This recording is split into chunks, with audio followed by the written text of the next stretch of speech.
What is the quality right now that you possess inside of you that not only inspires people, but actually is highly attractive to romantic partners? Now, you might be saying, Matt, take your pick.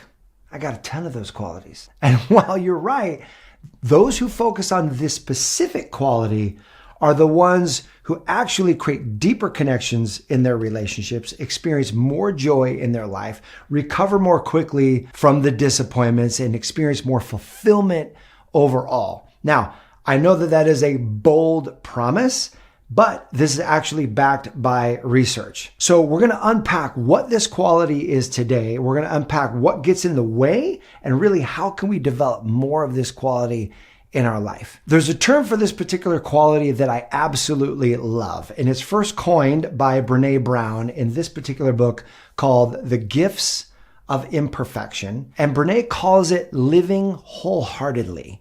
Living wholeheartedly. It's a little bit ambiguous what exactly that means. So let me describe it to you as the way that she describes it. And then what we're going to do is we're going to look at what is it that sabotages our ability to live wholeheartedly, and what are the key things that we can do to actually amplify that, because this is the thing that leads to more joy. It leads to deeper connection. It's super attractive to romantic partners.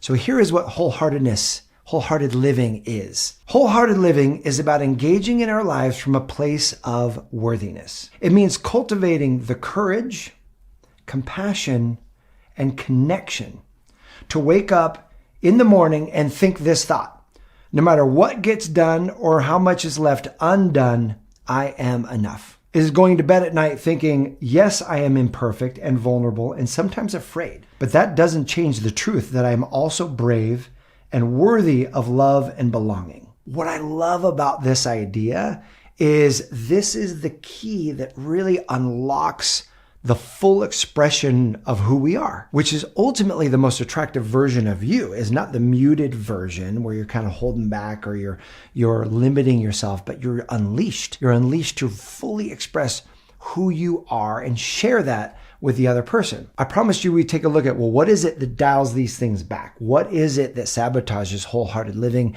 And then two really important practices that, again, this is not about being perfect, but a practice, really expanded version of wholehearted living that gives rise to more joy and more fulfillment. The two main culprits that get in the way of our ability to express wholehearted living is fear and shame. And fear specifically around fear that I'm not enough, fear that I'm not worthy. And so what happens is, and I love the way she unpacks this, is the natural response for human beings when we feel this fear that we might not be enough is to try to earn our way into worthiness, is try to hustle up that worthiness. And we hustle it through perfection. We hustle it through performing. We hustle it through pleasing, and we hustle it through proving. So, for example, we say, well, if I'm perfect enough at this, then I will be loved. Or if I perform at my job and I get this promotion, or I perform at school and I do well and get all these A's, then I will be loved. Or if I please other people, if I make this person happy and that person happy, then I'm worthy, then I'm loved. Or if I can prove that I can do this in the face of all these other people who don't think that I can, or without any help, then I will be loved. That was a big one for me. It was the Lone Ranger syndrome. I'm going to prove to everybody that I could do it without any help. And the being perfect syndrome that really clamped down my ability to open my heart. Brené has an amazing definition of perfectionism that I think really serves us in this moment. It's on page 56 in this book. And here's what she writes. She goes, perfectionism is not the same thing as striving to be your best. Perfectionism is not about healthy achievement or growth. Perfectionism is the belief, rather, that if we live perfect, look perfect, act perfect, we can minimize or avoid the pain of blame, judgment, and shame. It's a shield. Perfectionism is a 20-ton shield that we lug around thinking it will protect us, when in fact, it's the thing that is really preventing us from taking flight. I love that definition of perfectionism. It resonates so deeply with me because that's exactly what it felt like. It felt like I had to lug this huge 20-ton shield around, and it was just exhausting. And so if these resonate with you, performing, perfecting, being a perfectionist, right? Pleasing others or proving, then know that that's all rooted in fear. A deep-seated fear that what if we're not enough? And what if we're unlovable? What's the second culprit to living wholeheartedly? Well, it's shame. And the difference between shame and guilt is I did something bad. You feel guilty about what you did. Shame is I am something bad. And Brene writes on page 39 this definition of shame that I think is really powerful. She goes, shame is the intensely painful feeling or experience of believing that we are flawed and therefore unworthy of love and belonging. And there's three things that are important to know about shame. Number one is everybody has it. Every human being experiences shame. No matter how confident they appear, no matter how great their life looks on Instagram or social media, everybody experiences shame. Number two is that everyone is afraid to talk about shame. That's why so few people actually present it or talk about it. And then number three, the less we talk about shame, the more control it has over us. In other words, shame wants us to isolate. Shame wants us to withdraw. Shame wants us to pull back. The three attributes of wholehearted living are courage, compassion, and connection. In other words, having the courage to have compassion for yourself when knowing you're not perfect, loving yourself up, and then reaching out with connection in those moments where you feel shame. Let me share an example of this. It's one of my most shame-based moments, one of my most embarrassing moments. And it was really early when I was growing my coaching career and I was struggling. I wasn't having very many sales. I wasn't doing a good job. And I had a colleague who was in the same space. So she invited me to one of her seminars. And so my wife, Irene, and I, we go to the seminar. I sit in the front row. There's probably like 70 people in this little seminar. She's teaching and she's doing a good job. And then she gets to the sales pitch.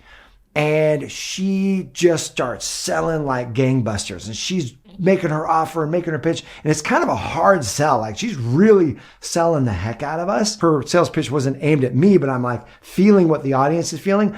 And a bunch of people signed up for her coaching program. When I'm leaving that seminar, I was so angry. I was so irritated. I was so just pissed off. And so I'm ranting to my wife and I'm like, I can't believe she hardly gave any value. We came all the way out here. She just teased us with these concepts and said, then if you really want the answer, sign up for this program. And I was just so judgmental and angry. And then all of a sudden I'm just ranting. That was horrible. I can't believe that. And then all of a sudden I hear from my pocket, beep. And I pull my pocket out and my phone had recorded that entire rant. And it was Di's phone number that I had pocket dialed. She didn't pick up. It went to voicemail and recorded that entire rant. And I hit end. And then I went, oh no, I should have erased and recorded that. I just sent that entire message to my friend. And I felt so low. And as I reflected that night, I really began to unpack, why am I so fired up about this? And I remember reading this principle. And I'll share it with you, that whenever you feel yourself triggered by somebody, whenever you feel yourself really reactive, you feel angry towards them, it's because they are reflecting back to you some part of your own self that you haven't yet loved and accepted. Some part of yourself that you might feel insecure about, that needs your love and acceptance, that you haven't fully loved and acceptance. And the truth was, I felt really insecure about my own sales ability back then. I felt really insecure about my ability to grow my coaching business. I had done seminars right before, like the week before that, and nobody signed up for my coaching. And so here she was demonstrating a skill set that I was weak in. And she was getting the very result that I couldn't get the week before. And it pissed me off because ultimately that part of me that wasn't developed, that sales skill, needed love and acceptance. I needed compassion. I needed to give myself that compassion. And when I thought about that, I was like, oh, what most irritates us about others is something we haven't yet loved in ourselves. I felt my energy completely dissolve, not 100%, so maybe not completely, but it dissolved to a great degree. And I called up Di. So we talk about courage to reach out. I called Di the next day and she had gotten my voicemail and she was like, her first line was, do you really hate me that much? And I took a deep breath and I said, Di, I am so sorry. I want you to know that entire rant had very little to do with you. Did you hard sell us? Yeah, you hard sold us. Could you have given more value? Yeah, you probably could have given more value, but you didn't deserve that message. That message was all about me and my insecurity, because I haven't told you this, but my coaching business is struggling. I don't know how to do what you did. I don't know how to convert in those events. And so she said, thank you for telling me that. And I just want you to know, like, your feedback took it deep to heart. It really, rattled me. I thank you for helping balance this out, that it really wasn't about me, that it was about you. And there's some things that you said in the long rant that are actually going to help me. And if you want, I'm happy to help you craft your offer and help you make it even better. So what I love about this idea is this really is the first and best practice for wholehearted living, is to begin to love the parts of us that aren't perfect. Love the parts of us that need our love and acceptance. And so if you were to tune in right now and just take a deep breath in through the nose, out through the mouth, and just check in and say, what part of me needs my love and acceptance today? What part of me feels inadequate or not enough that needs my love and acceptance today? And then open your heart space and send a warm beam of love to that place in you that begins to create a safe space for us to live from that more wholehearted space. The second key is to reach out, is to actually share with somebody who loves you, will support you, and hold compassion with you. Share your story of shame. Share your story of where you're not feeling enough. Because remember, shame loves for you to withdraw. Shame loves isolation. That's how it grows, and that's how it creates more control over us. So when we can reach out and say, hey, I'm really feeling bad about this particular thing, or I'm really feeling, shame around this particular topic. Can I share this with you?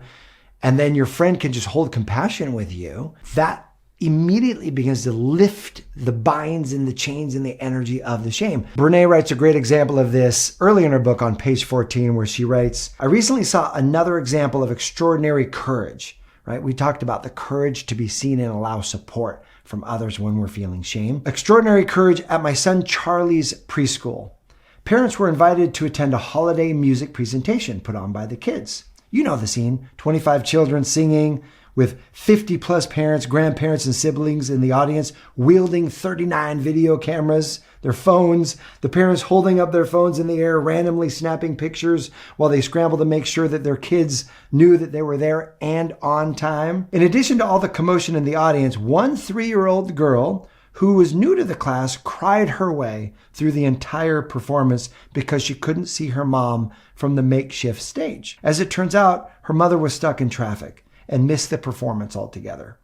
By the time her mother arrived, I was kneeling by the classroom door telling Charlie goodbye. From my low vantage point, I watched the girl's mother burst through the door and immediately start scanning the room to find her daughter. Just as I was getting ready to stand up and point towards her daughter, at the back of the classroom where the teacher was holding her daughter, another mother walked by us, looked straight at this stressed woman, shook her head, and rolled her eyes. I stood up, took a breath, and tried to reason with the part of me that wanted to chase after that better than you, eye-rolling mom and kick her in her perfectly punctual ass. Just then, 2 more moms walked up to this now tearful mother and smiled. One of the mothers put her hand on top of the woman's shoulder and said, "We've all been there. I missed the last one. I wasn't just late, I completely forgot." I watched the woman's face soften as she wiped away a tear. The second woman looked at her and said, "My son was the only one who wasn't wearing pajamas on PJ Day. He still tells me about it, that it was the most rotten day ever. It will be okay. We're all in the same boat." By this time, the mother made it to the back of the room where the teacher was still comforting her daughter. She looked calm, something that I'm sure came in handy when her daughter lunged at her from her about 6 feet away. The moms who stopped and shared their stories of imperfection and vulnerability were practicing courage. They took the time to stop and say, "Hey, here's my story. You're not alone." They didn't have to stop and share. They could have easily joined in the perfect parent parade and marched right by her. And so it goes both ways.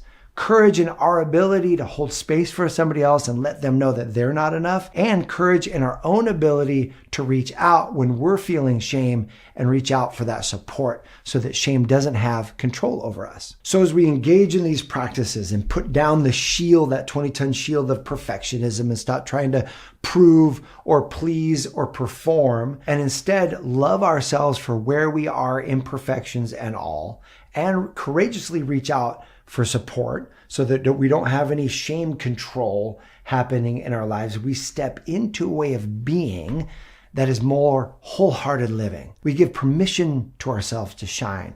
The same energy then radiates on our partners, that they have full permissions to shine, to not be perfect. And it unleashes another level of joy, another level of fulfillment, and another level of connection in the relationship. So I hope this serves you.